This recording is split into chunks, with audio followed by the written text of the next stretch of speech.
DPI ဖွင့်တဲ့ပတ်သက်လို့လည်းနည်းနည်းပြည်သူတွေကိုအားရစရာလေးနဲ့ပြောပြပါဦးဘာတွေစီးရရှင်တွေကိုပြောလို့ရတာဟာပေါ့နော်ပြောလို့မရတာတော့မပြောနဲ့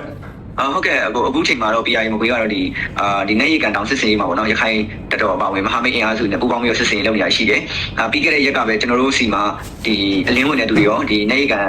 ဒီတောင်စခန်းမှာဖန်ဆီးရမိတဲ့သူတွေရောကျွန်တော်သတင်းထုတ်ပြန်ထားတာရှိပါတယ်တင်းစီရမိတဲ့လက်နက်တွေရောကျွန်တော်တို့ PI ကသတင်းထုတ်ပြန်ထားတာရှိပါတယ်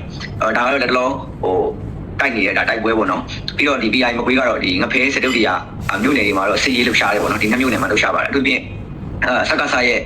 ကပ္ပစာတွေရှိတဲ့ဒီ21 20ပေါ့နော်ကပ္ပစာ24လို့အဲ့ကပ္ပစာတွေရှိတဲ့နေရာတွေမှာကျွန်တော်တို့အထူးသဖြင့်စစ်ရေးလှုပ်ရှားတာရှိပါတယ်အခုဟုတ်အဲ့နိုင်တောင်စခန်းနဲ့ပတ်သက်လို့ဘယ်လိုနေလဲစစ်ရေးအခြေအနေကသူတို့ဘက်ကပေါ်မဒီဘက်ကပြောတာတော့သူတို့ဘက်ကဘယ်လိုနိုင်ထားတဲ့စစ်ကူပြစ်ကူနဲ့ဘယ်လိုဖြစ်ပါတယ်ဆိုတဲ့အခြေအနေကတကယ်ပဲသူတို့ပြောသလိုပဲသူတို့ဘက်ကအင်အားတာနေလားကိုယ့်ဘက်ကအင်အားတာ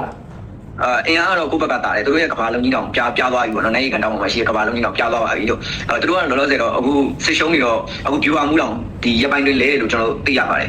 သူတို့ကတော့3ရင်းတပြူဟာနဲ့ပြန်ပြီးတော့ခုခံနေအောင်အင်အားထောင်ကနေလောက်ပေါ့နော်ကျွန်တော်တို့ဘက်ကတော့ရှိတဲ့အင်အားကြီးနဲ့ပြန်ပြီးတော့မှသူတို့ကိုထိုးစစ်ဆင်နေတာအပြန်အလှန်တိုက်နေကြတာပါကိုအဲ့ဒီသူတို့တောင်ကုန်းပေါ်မှာတင်ထားတဲ့ကဘာလုံးကြီးအခုပြားသွားပြီလားပြားသွားပြီပေါ့ပြားသွားပြီပေါ့အဲ့လောက်ထိတော့ပြားနိုင်ဆိုတွေကဒါဒီအဲ့ဒီစခန်းကလည်းတော်တော်ခက်တယ်ကြားတယ်သူတို့မက်ဆောက်ဆောက်တောင်ကြီးပေါ်မှာတက်ထားတာဆိုသူတို့ဟုတ်တယ်သူတို့ရဲ့ဒီလေကြောင်းရံကာကွယ် radar scan ပေါ့နော်သူတို့လေယာဉ်တွေသွားတဲ့ radar တွေကိုထောက်တဲ့စခန်း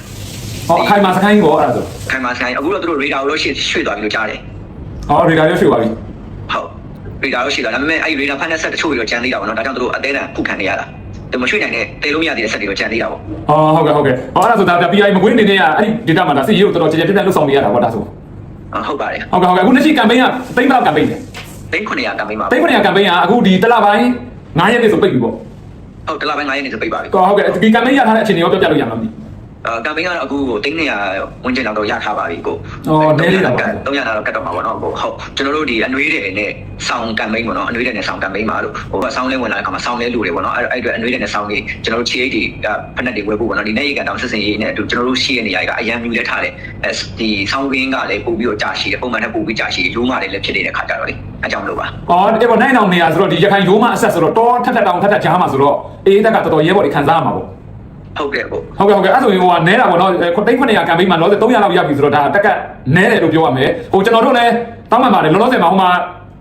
6မြို့နယ်အတွက် campaign ကိုလက်ခံထားတော့လေအခြားအဖွဲ့တွေအတွက်ကိုမယုံပေးနိုင်ဖြစ်နေဒီအာမခံပြီးတဲ့အရာတခုပဲလုပ်နေရတော့အဲ့တော့ဒီ PI မကွေးရဲ့ပတ်သက်ပုံလေးယာတူးတောင်းဝင်လေးကိုလည်းချက်ပေးဆက်ပေးပါဦး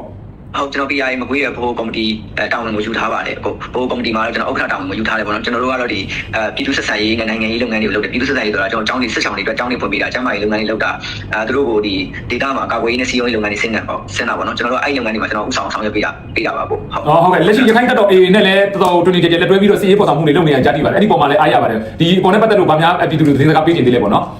ဟုတ်ကဲ့ကျွန်တော်တို့ကတော့ဒီရခိုင်တက်တော်နဲ့တူတူရခိုင်ပြည်လုံးမြောက်မှာလည်းတစ်စိတ်တစ်ဒေတာပေါင်းဝင်တက်ခဲ့တာပေါ့နော်အခုလည်းကျွန်တော်တို့ရဲ့စီးရီမန်ချက်တိုင်းပေါ့နော်ဒီမကွေးရဲကိုစပြီးဝင်လာတဖြည်းဖြည်းနဲ့ကျွန်တော်တို့မကွေးရဲမှာဒီပျောက်ကြားစစ်ကောဒီရှင်ဆိုင်စစ်တွေတော့စပြီးတော့ဆင်နွှဲနေပါပြီလို့အဲ့ဒါကိုတူတူကိုသတင်းစကားပေးချင်တာပါဗျ